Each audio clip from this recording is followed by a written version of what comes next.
if we're not seriously cultivating pure devotional principles, anukulina krishnanushilana, anyabhilasita shunyam. Shunyam means zero. No ulterior motives.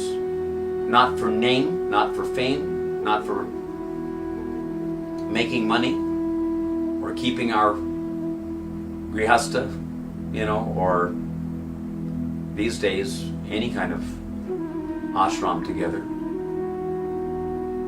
by doing kirtan for money, getting, a cut of the tuition, the what is it called? The, ticket.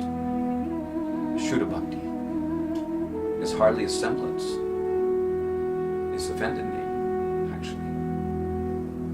So if we want to actually become instruments in the hands of the predecessor Acharya and successfully perform Sankirtan to assist Lord Chaitanya's mission of propagating the holy name, then we have to propagate the holy name, because that semblance of the name is not the holy name.